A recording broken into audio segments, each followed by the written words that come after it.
dari qualifiers ini. Bersama saya Rendra Sujono kali ini sudah hadir Pak Bungkus, bahwa ini adalah pertandingan penentuan yang memang harus dimenangkan oleh Indonesia. Tentunya adalah bagaimana Indonesia, Bung Beng 13-1 dan kita itu Bung Beng ya mencetak 4 gol. Hari ini juga kita bisa menang menghadapi Sela yang berada di dalam atau juga di Sentul Ban. Sebuah pertandingan yang pasti sudah ditunggu-tunggu oleh seluruh pecinta sepak bola. Hari ini, malam hari ini, seluruh pecinta sepak bola sudah di depan TV. Ada yang nonton bersama keluarga, nonton bersama dengan teman-temannya. Ada sekitar 4 pemain yang berlaga di Indonesia. Dan sementara juga Pak Bungkus, saya akan memperlihatkan bagaimana head to head qualifiers. Dan juga sekarang kita akan membicarakan tentang squad materi yang memang diturunkan di laga malam hari ini. Dari head to head penjaga gawangnya Pak Bungkus. Iya gitu kan. Nah sekarang kita lanjut lagi untuk posisi gelandang. Siapa saja pemain yang bisa yang memang dimainkan kemarin menghadapi babak pertama Indonesia main bagus banget.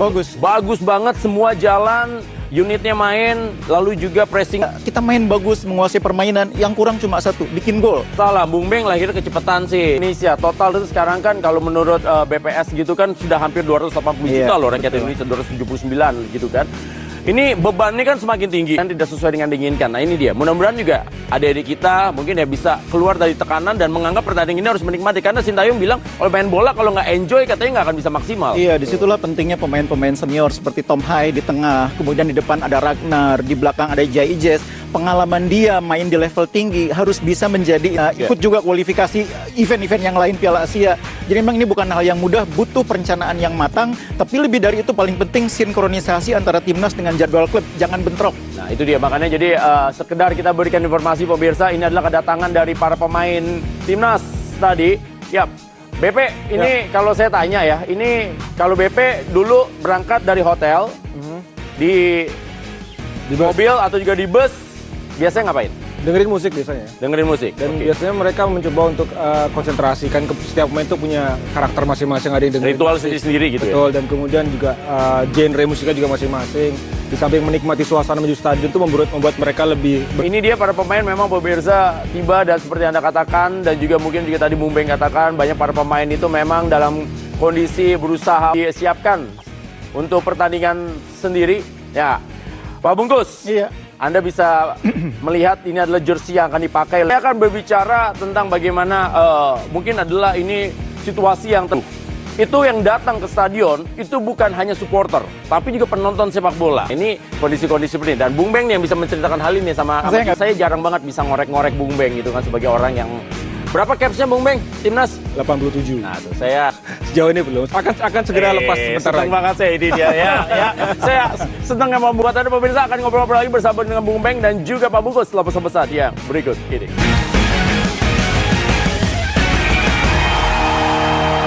Pulin bola supaya refleks kiper bisa lebih teruji. Jadi ini macam-macam cara melatih kiper. Nah, belum kelihatan ya, belum kelihatan di sini karena Kita masih bisa menunggu siapa yang akan tampil malam ini, karena mengingat di pertandingan terakhir katakan. jadi memang idola tetap harus ada. Nah, tapi biasanya kan kalau cewek-cewek Nathan, kalau cowok Bagi pemain sepak timnas kita. ya, ini Arhan sekarang saingannya jadi segala hal bisa terjadi. Iya, segala betul. hal bisa terjadi. Nah, buat Anda pemirsa, kita juga akan memberikan hadiah dan juga memberikan informasi penting nih buat Anda. Tapi bukan kita yang memberikannya, tapi ada Kartika Berliana. Silakan Kabel. Melihat bagaimana para pemain sedang melakukan pemanasan tentunya untuk memulai jalannya pertandingan. Dan juga ya, ada beberapa pemain yang menurut saya lihat tuh, disundul aja nggak goyang sama sekali gitu kan. Sementara Bang Jai akan menjadi pemain pertama, pemain yang sangat kuat sebagai deep lying playmaker. Sementara Rafa yang paling banyak ya fansnya, dan kalau dipanggil sama pemain-pemain lain dia dipanggilnya My Son. Beng di posisi belakang, jadi memang ini akan sangat menarik juga. Jadi kalau kita lihat dari susunan kemungkinan adalah selebriti, tokoh-tokoh semua akan datang gitu kan. Yang pasti semuanya Garuda di dadaku. Nih Pak Bungkus, Garuda. Ya. Tapi itu dia. Ragnar kan ingin merasakan hype itu, ingin merasakan suasana. Ya, dia mengagumi beberapa pemain, di antaranya Tom Hai, Ragnar. Dia sebut sebagai pemain-pemain yang bagus. Dan kalau melihat kultur sepak bola dia yang berasal dari Belgia, rasanya dia kurang lebih seperti ini. Orang yang tahu bagaimana mengapresiasi tim tuan rumah, mengapresiasi sepak bola yang memang kita bisa tahu gitu ya tentang bagaimana para pelatih itu terkadang kan juga melakukan cyber juga, dan itu akan kita bahas nanti bersama dengan Pak Bungkus dan juga tentunya bersama dengan Bung Beng. Dan sekarang ada informasi penting yang akan diberikan oleh rekan saya Kino. Silakan Kino. Tiga penyerang mereka Lino, lalu juga Ragnar dan Strike. Ya, rasanya STS sedang mencoba dehydrated atau tidak. Ya, ini dia pemirsa tribun yang sudah dipenuhi oleh para penerus. Anda sudah menyaksikan bahwa para pemain Indonesia ini tentunya kan juga harus bisa ya meredam bahwa ini kan semangat bergejolak gitu. Euforia, keinginan untuk segera menang, segera mencetak gol, dua hal yang sulit dilakukan di dua laga terakhir, itu memang akan membuat pemain kadang-kadang Gitu untuk sedikit ya membuat netralisir keadaan yang sekarang juga semakin tegang untuk menjelang pertandingan. Sekarang kita bagi-bagi hadiah bersama dengan Asrul. Silakan. Teman-teman yang melakukan acara nonton bareng tentunya di kesempatan malam hari ini banyak sekali dan pasti sudah berteriak semuanya ya untuk memberikan dukungan kepada Indonesia. 2D tak sejarah membawa Indonesia lolos ke Piala Dunia.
akan melakukan debutnya di sini dan tentunya juga pertandingan akan segera dimulai. Saya akan langsung mempersilakan Bung Maruf Erumi yang tentunya juga akan mengomentari jalannya pertandingan ini bersama dengan rekan kami yaitu Bung Hadi Ahai Gunawan. Silakan Bung Hadi. Ya, terima kasih Bung Didan. Selamat malam, salam olahraga pemirsa RCTI dimanapun Anda berada di seluruh Nusantara. Sesaat lagi pertandingan kualifikasi Piala Dunia Zona Asia. Inilah pertandingan yang tentu saja akan menjadi salah satu langkah pasti Indonesia menuju ronde ketiga kualifikasi Piala Dunia Zona Asia, dan mudah-mudahan ini bisa terwujud. Dan saya tidak sendiri, saya temani oleh seorang, dan Indonesia memakai kostum putih-putih sedangkan dengan kostum merah-merah. Osama melakukan syuting. Oh, alhamdulillah, sangat mengiris hati melihat syuting tadi. Umpan langsung tadi, langsung ke arah kotak penalti. Beruntung masih bisa dipatahkan oleh Ivar Yener yang turun ke bawah. Ya, pelan-pelan pegang ritmenya dan kita harus ekstra waspada. Kita lihat dalam momentum kali ini Akan melakukan tendangan penjuru. Main asal klub Portsmouth lakukan sudah berbahaya tadi, berhasil dipatahkan oleh pemain. Jaga setiap titik jengkal pertahanan Indonesia sehingga menit ke-30 masih sebuah pelanggaran. Pemain debut lagi, datang lagi, ada orang Mangun, masih Orat Mangun menuju kotak penalti. Orat Mangun, masih Orat Mangun. Oh, gagal kembali, ada Robin Dane. Datang lagi bantuan, ada Saint Patinama. Oh, nampaknya sudah keluar. Sungguh suasana bola Indonesia langsung ke depan, sangat baik pada Rafael Strike. Marcelino Ferdinand langsung arahkan kepada Orat Mangun. Masih kita lihat Rafael Strike, Rafael Strike. Rafael Strike, alhamdulillah, tanpa tidak diduga, tanpa diduga-duga, bisa menjeboskan bola di gawang yang sangat kosong, sangat tidak menduga kita lihat. Berbahaya tadi, langsung ke arah gawang. Ini yang sangat ditakuti. Pada Najib. Marcelino Ferdinand, Nathan, masih Nathan, umpan langsung, shooting dan Rafael Strike dan gol! Alhamdulillah, Rafael Strike mampu menciptakan gol yang sangat-sangat cantik. Dan gol pertama Rafael Strike buat tim nasional Indonesia di kejuaraan ini, Bung Wesley. Sebuah proses gol yang sangat-sangat cantik, macet, manis dan cantik, Bung Wesley. Di Piala Asia 2019 melawan Roy Daniel, gagal tadi. Oh, syuting langsung. Apa yang terjadi dan gol! Ramadan Sananta! Alhamdulillah, 3-0. Bukan sebuah pelanggaran kah? Oh, nampaknya pelanggaran wasit. Ali Reza Bagani dari Iran telah meniup peluit panjang.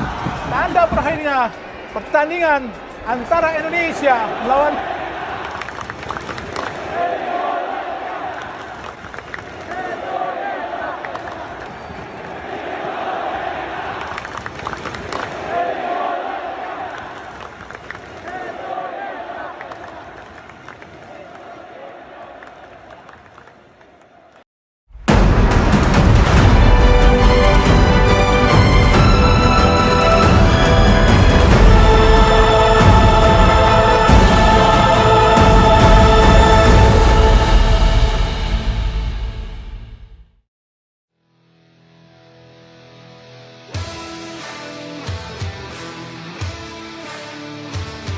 Jadwal siaran langsung Timnas Indonesia vs Bahrain malam ini di kualifikasi Piala Dunia 2026 Zona Asia, live di RCTI. Jadwal siaran langsung Timnas Indonesia vs Bahrain malam ini di kualifikasi Piala Dunia 2026 Zona Asia sudah dirilis. Sesuai jadwal, laga Timnas Indonesia vs Bahrain yang merupakan matchday ketiga grup C kualifikasi Piala Dunia 2026 Zona Asia digelar di Bahrain National Stadium pada Kamis, tanggal 10 Oktober tahun 2024 pukul 23 waktu Indonesia Barat dan live di RCTI serta GTV. Timnas Indonesia menatap laga melawan Bahrain dengan kepercayaan diri tinggi. Hal itu terlihat di sesi latihan Timnas Indonesia yang diselingi dengan canda tawa. Ketika Anda melihat pemain bercanda saat latihan, dapat diyakini antusiasme para pemain sangat tinggi, kata Sintayong dalam konferensi pers jelang laga Timnas Indonesia vs Bahrain, Rabu tanggal 9 Oktober tahun 2024. Keberhasilan menahan Arab Saudi dan Australia di dua laga awal grup C merupakan salah satu alasan kenapa JIZ dan kawan-kawan patut percaya diri menatap laga ini. Jika Arab Saudi dan Australia yang notabene tim langganan Piala Dunia saja bisa ditahan, seharusnya Timnas Indonesia dapat meraih hasil positif kontra Bahrain. Kehadiran pemain-pemain top seperti JIZ, Miss Hilgers, Tom Haye hingga Ragnar Oratmangun merupakan alasan kenapa Timnas Indonesia bisa meraih hasil positif atas Bahrain.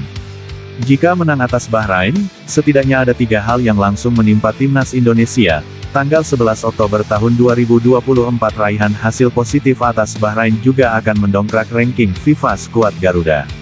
Tambahan sekira 16 poin akan mendongkrak ranking FIFA Timnas Indonesia dari posisi 129 ke 122 dunia. Terakhir, kemenangan atas Bahrain akan meningkatkan kepercayaan diri Timnas Indonesia saat melawat ke markas China di matchday keempat grup C pada Selasa, tanggal 15 Oktober tahun 2024 malam WIB. Bukan tak mungkin saat melawan China, Timnas Indonesia lagi-lagi